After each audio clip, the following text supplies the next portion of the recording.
Hi everyone, this is Grace, and today I'll be walking you through how I made this cozy fall set. So let's go. Okay, this one, oh, this one just makes me so happy. It's giving me fall vibes galore. This is my cozy fall advanced beginner slash intermediate class, and let me tell you, in some of these cookies, we are bringing the intermediate. So if you're looking something, if you're looking for something a little more challenging, this is the set for you. Just like I did with my Halloween classes this year, I decided to use the same set of cutters for 2 skill levels of classes. Like, how cool is that? I think it's pretty awesome. So this is the same set of 6 cutters from the Sweet Designs shop. And we're doing 2 different skill levels. This is the advanced beginner slash intermediate, like I said. Um, I do advanced beginner slash intermediate because you can really like simplify it a little bit more to make it advanced beginner, or you can really take it up a notch and do the intermediate. Like you can really tackle this set no matter where you are on the spectrum. So let's first talk about this cookie. This is the leaf, which, oh God, I'm just loving it. This is a pretty classic execution of doing this wet on wet layering, but we're going to do something a little bit different with the scribe. Instead of just pulling it out, we're going to do this like almost like a figure eight kind of swirly doodad back and forth just to mix it up a little. Make sure you're really bringing that into the purple far enough. So you want to make sure you have enough purple in there. I only did like one kind of thick outline of purple. Same deal with the orange. So you want just enough to be able to provide the variety. And it's just like whimsical, it's fun. Clearly, I grabbed a different cookie for this part. Now, I debated whether or not I should add this little swirly do on top, and I decided ultimately to because one, it just again, it adds a little extra added something for technique wise. But then you'll see in I think every single cookie in this set has something white on it, and I just felt like it brought everything together better. This is the mug. Um, the colors from this set are the new gel colors from the sugar art. I don't remember all of the colors. Like, I feel like that purple is mauve, but I might have just made I think it's mauve. And then the green is like moss. This is pumpkin. Did I use any? Oh, the taupe color is like a combination of taupe and ivory, which I'll talk about a little bit later. So very, very, very, very rarely do I use colors straight out of the bottle because usually I want to tweak them. They're not quite right, but these I use straight out of the bottle. Now I always use my little trick to add a little bit of each color to each color to just make them marry better and have the same undertones or whatever the right art word is. Um, and I did that with this set.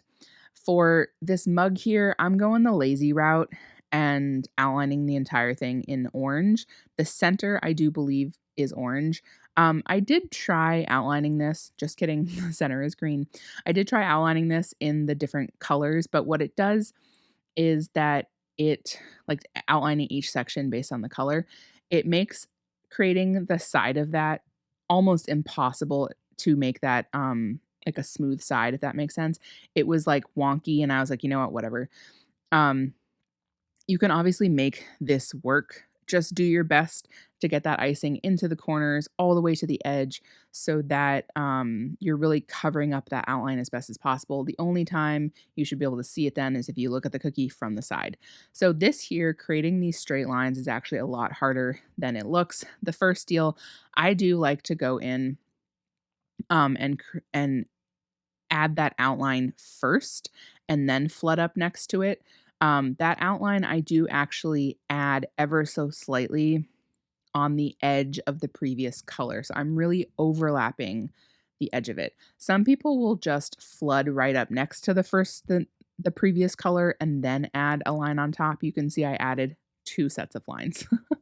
They're not perfectly straight, but they're pretty darn straight. And if you've ever tried to create straight lines with a flood consistency, you know that it's not easy, my friends.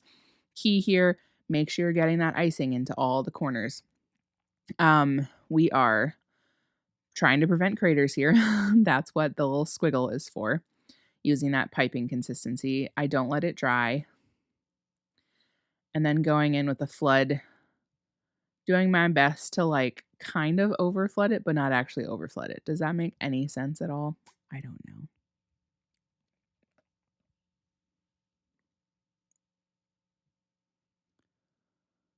And then using that scribe again to get it in all the nooks and crannies. Let that crust again. And then we're going to go in with these dots. This is another technique that is like, or design element that is pretty common. And in a way, like harder than it looks. You want to get your consistency just right. And what I mean by that is a soft peak is best because then you're less likely to get a little like peak on your dot. Let's see. So I think in class, I actually settle these dots, but I'm too lazy in this video, it appears. Because what I'm doing, I'm using a true soft peak, and then instead of like lifting my bag up straight up, because then you'll create like a chocolate chip effect if you lift your bag straight up. This case, I'm actually kind of, how do I do it? How do I like scraping the side of the bowl? I don't know. I'm creating like a swirl as I'm pulling away perpendicular, like parallel, if that makes any sense. I don't know. It's just to prevent like lifting straight up so you have less likelihood of getting the little peaks. And then this is a medium peak here for the white. Just squeezing like a crazy person. That's a really big tip, by the way. So you want to actually do this cookie last. That was an air bubble, BT dubs. You want to do this cookie last so that you can cut the tip of the bag bigger. Okay, my friends? Now, this is the scarf. This is the chunky, funky plaid scarf. It's totally optional to use this edible marker to sketch this out. It just makes it a little bit easier. Guys, I'm obsessed with this green. Like, per freaking fection. Definitely, I may or may not have linked these in the description of the video. I will try to remember to do that, and if I don't, remind me in the comments. Make sure you use the Graceful Baker 10 for 10% off your order. Again, these are the Sugar Art gels. They are highly pigmented gels, just like their amazing Master Elites, but their Master Elites are powder and they're harder to work with. You don't need to use a powder for royal icing. Gels are totally fine. So highly, highly, highly, highly, highly recommend these gels. They come in a lot of different colors. So we're outlining first. You can see that second portion I tried to do like a little bit higher up, the one on the right, just for like some degree of dimension. And then we're going to be flooding in sections here to get definition in between the plaid. We're adding like a decent amount of extra icing with the plaid, so keep that in mind and maybe under flood ever so slightly.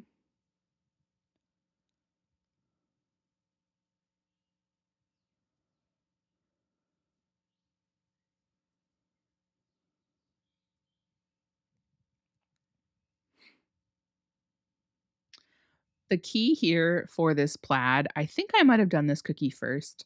And I actually cut the tip of the bags, I think a little bit smaller for the orange and the white since I did this first so that I could get a finer line for my plaid. If I had just used the tip of the bag or the size of the tip of the bag that I used to flood the rest of the set, it just it would have been too big. So the beauty of using these gel colors is that you don't need to give them a ridiculous amount of time to develop. Like the purple that I use later is a very saturated purple. But y'all, I made it the night before like I normally do. Just let it develop for 12 hours and it was ready to rock and roll. For the flooding in sections, I would allow the icing to dry for like 10 to 15 minutes or 10 to 15, 20 minutes, depends on how thin your icing is, the environment you're working in, is it really humid, dry, etc. The more humid it is, the longer it takes to dry. The drier it is, the less time it takes to dry.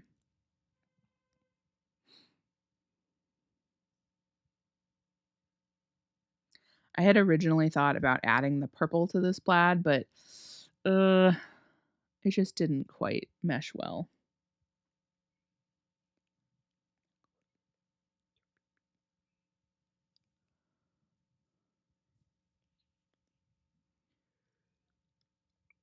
Do your best here to not get beads at the beginning of your line. You know, when you're piping lines or piping details with a flood consistency, you know that the icing is like coming out pretty quickly, right?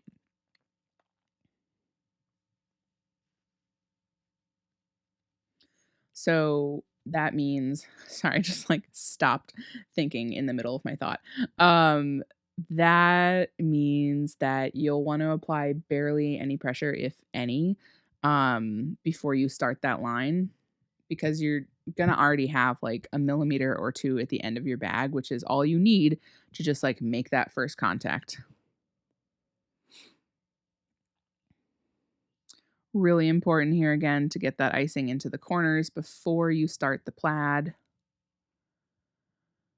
Here for the visual, make sure you're doing this plaid at an angle or at the like opposite angle of the left side.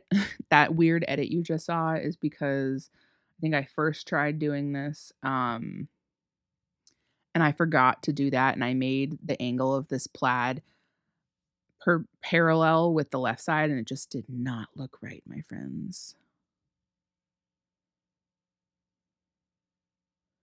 No, it did not.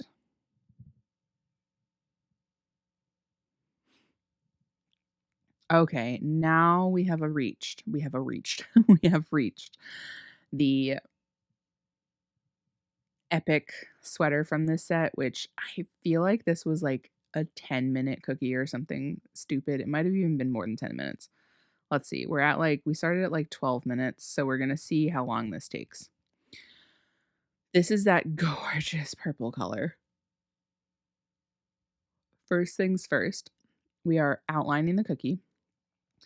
And we're really going to step it up here with some extra sections. I picked a pretty simple sweater here because I wanted it to be more or less like a blank slate to do whatever you want moving forward. Some sweaters are like a little too stylized and it makes it harder to do like simpler, more beginner things, in my opinion. But this is a really classic sweater design. So, first up, we start with a whole bunch of flooding in sections. Now, this is worth it because the design that I'm going to put on top of this does not cover the different sections. What always makes my heart cry is when I see people flood in sections and then they add detailed piping on top of it that literally covers the seams. Like, what was the point in doing the flooding in sections if you're just going to cover the seams with an outline? That is totally an option. Like, you could just flood this entire thing, which would definitely be faster than what I'm doing right now. But, or not, but you could flood the whole thing and then you could use the detail piping to create the cuffs, the collar, the sleeves, all that stuff. Just different approaches, right? So for the cuffs down here, I just added that little swiggle to help prevent craters. And then you'd be amazed like how much icing you can actually put in these tiny little sections.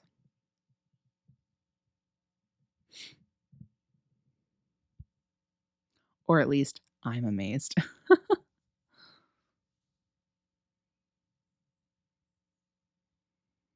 Okay, we let that crust for 10 to 20 minutes. Then we're going to flood in the sleeves.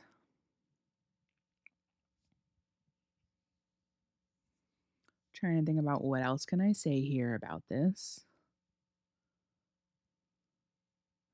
All of these cookie cutters are in the like 3.5 to 4 inch range.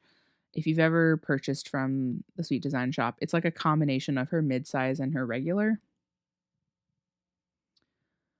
So if you purchase this set of cutters from the class, like it'll give you exactly the sizes that I used. These are all pretty standard sized. And now I wanted a good size sweater because of the amount of detail that we're about to add to it. So while this is a lot of flooding in sections, thankfully it can be done in 2 steps. You see here, like sometimes flooding in sections has to be done in 3 steps, 4 steps, and the number of times you have to revisit a cookie just like adds time. Like if we were just flooding this thing, we'd already be done 3 minutes ago. That's an exaggeration, maybe 2 minutes ago, but you see my point.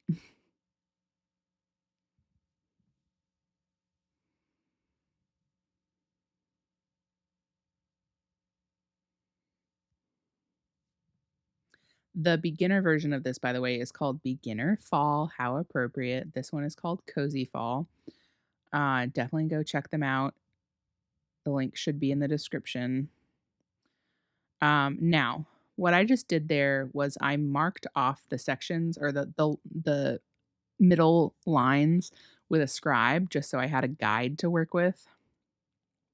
And this, my friends, is the pièce de résistance. This is the cable knit. We are using the medium peak piping consistency, which, so obviously I didn't do these cookies in this order. I definitely did the cable knit here before I did the whipped cream on the mug. And that's the kind of stuff that I teach you in the class, like in terms of the order that I do everything, because we're jumping around from cookie to cookie. It's not like these real-time tutorials where I'm just doing one cookie at a time where there's edits in between, because the amount of drying time in between is anywhere from like 10 minutes to like 4 hours. This one I let dry for probably a couple hours because I really wanted there to be a solid base of that sweater so I wasn't like accidentally poking it through. Now, I really debated with what color to do the cable knit. I would say the most traditional cookie designs like this do the cable knit in the same color as the sweater. The reason I chose white is because, in the name of this being a class and trying to simplify as much as possible, we needed medium peak white for the whipped cream on the mug. And we need medium peak for the cable knit, but there's nothing else that we needed medium peak for. And it is harder to get darker colors in thicker consistencies. Now, if you're using the Sugar Art gels, easy peasy lemon squeezy, but if you were making this color from scratch, that's a lot harder to achieve the thicker consistencies. So I just wanted to like kind of make things easier in a way. So we're using the white medium peak that we already have for the cable knit here. Those dots I just did are actually the soft peak white that we also have for this set. All right, so let's talk about this cable knit. I would say the first line is the hardest one to do. And then what you need to do is you like tuck the beginning of the next line into the nook of the previous one. And then when you release it, you are bringing it down towards the cookie. So you're actually like touching the cookie as you pull away. And then you want to make sure that when you bring the next line next to it, that you are actually covering the tail of the previous line. This is making any sense, hopefully. Do yourself a favor when you cut the tip for the cable knit icing here, that you cut it decently large. Like this is considerably larger than what I normally cut for a piping tip, because you want the thickness coming out of the bag to be the exact thickness of the cable knit that you want. Does that make sense? Like you don't want to have to apply extra pressure just to get the thickness that you want. And if you make your cable knit too small, you're going to spend all dang day piping that cable knit. So this was like a happy medium to me. And then the lines that I'm piping here. So I typically prefer to pipe the dots when the lines are wet. Now, what you risk happening is getting color bleed in that white if you have too much food coloring in the purple, if you are not letting the lines dry. So you have two options around that. One, you could just let the lines dry and then pipe the dots on top, or you could pipe the dots in purple. Two options. I also did a sample of this cookie in purple as well because I couldn't decide. I think they both look good, but I don't know. I liked the white. Clearly, because that's what I picked. What was I gonna say? Oh, why do I like to pipe the dots when the lines are wet? So I find that if you pipe the dots when the lines are dry, depending on how well you piped the lines and like how thin they are and how stiff the icing is, it can be really easy to actually like flake off that icing if that makes any sense. Um and I just like you can almost like what am I trying to say? I feel like when the lines are like half crusted and they're not totally crusted over or totally dried, you can actually puncture them pretty easily and they kind of crumble a little bit. Not impossible, just my personal lazy preference to pipe the dots right away.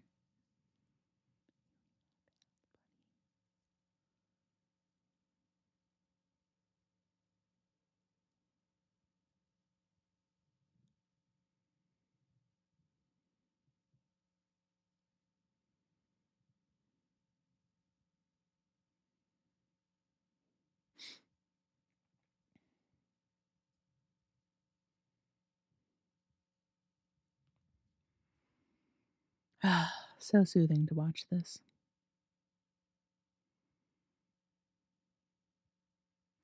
Now, I will say it is hard to get to fit in the cable knit and those lines on these sleeves.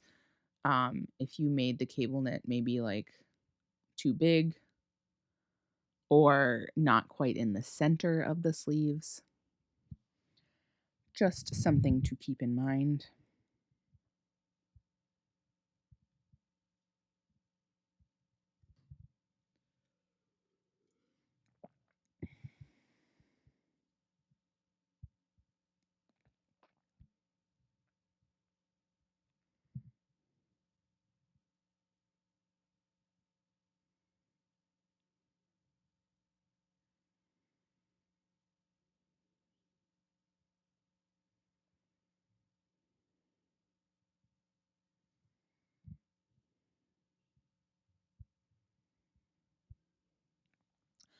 And then to finish off the collar and the cuffs, I just decided to do this squiggle.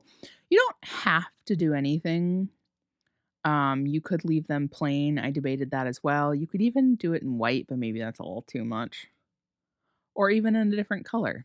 Whatever floats your boat.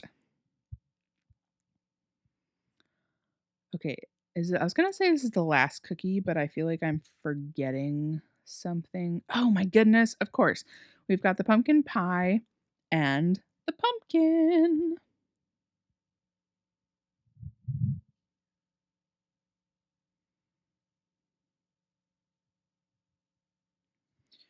Okay.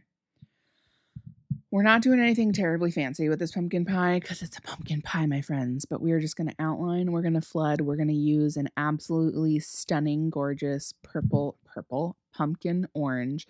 If you're making this from scratch, what I usually do is just use like a normal orange, either straight out of the bottle or making it yourself with red and yellow. And then I add some brown to it to mute it because ultimately, like, at least from my not so professional experience with color, pumpkin orange is just like a muted orange.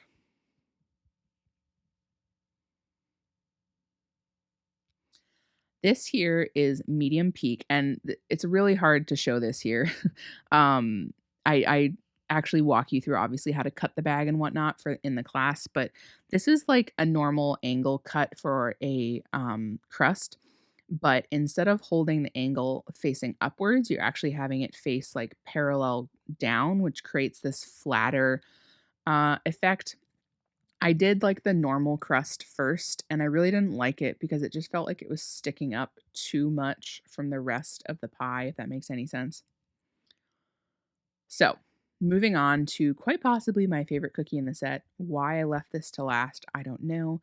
She's gorgeous. She's giving cozy sweater. You'll see, you don't see it yet, but okay. So, again, we're rocking a very basic pumpkin here. I wanted this set to be the most classic, iconic fall shapes, and I wanted them pretty simple so that you could use them again very easily for other sets, other years, whatever.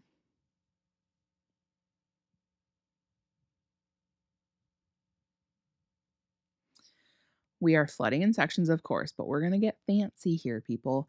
I think I did this one and the scarf first because again, we want a smaller tip cut on the colors that we're about to use for the wet on wet. Just makes our lives easier and it gives a finer effect. It's not the end of the world if you use a thicker cut. It's just your lines will be a lot bigger. But I was going for something a little more refined here because we're a little more advanced with this class. Really want to get those colors all the way to the edge as best you can.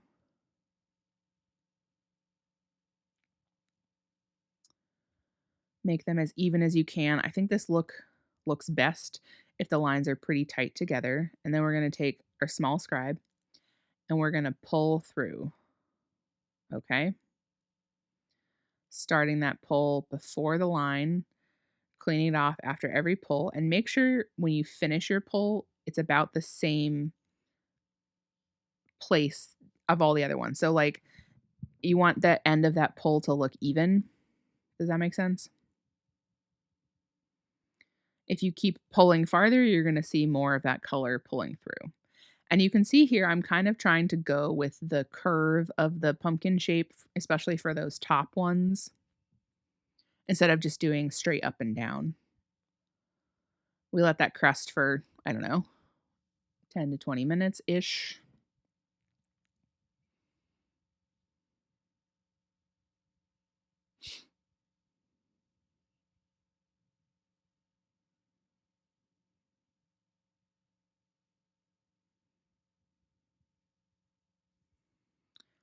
So we're flooding in sections here. It's not necessary to do that with this pumpkin. You could totally do the whole thing in one section. Um, it would still look great because what we're about to do right here is the hardest part probably is matching up the beginnings and the ends as best as possible. I will say that my curve visualization was better on the right side than you're going to see on the left side. Whoopsies. But y'all, it's hashtag good enough. You know that that's my motto. Hashtag good enough. I'm patient, but I'm not that patient. This is where it's particularly helpful to have a smaller scribe to work with because that section is not that big.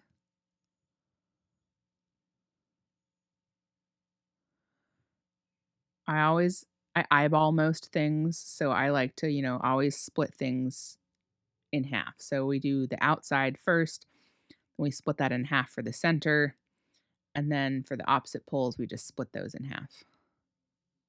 Instead of doing like one one up, one down, one up, one down. Like I want pretty even spacing obviously in between each pull.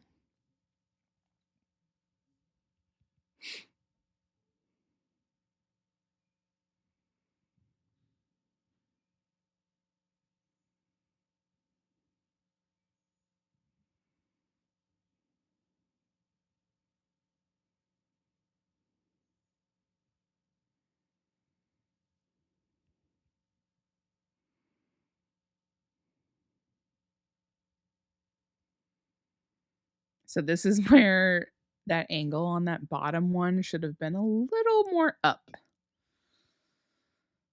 But oh well.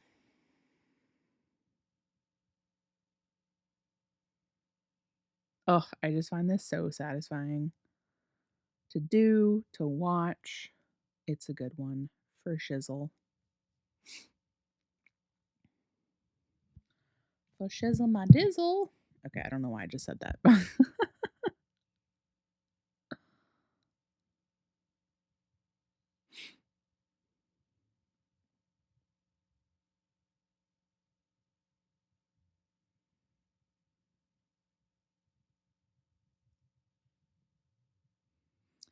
And then this is a medium peak as well. This is actually the same icing that we used for the crust on the pumpkin.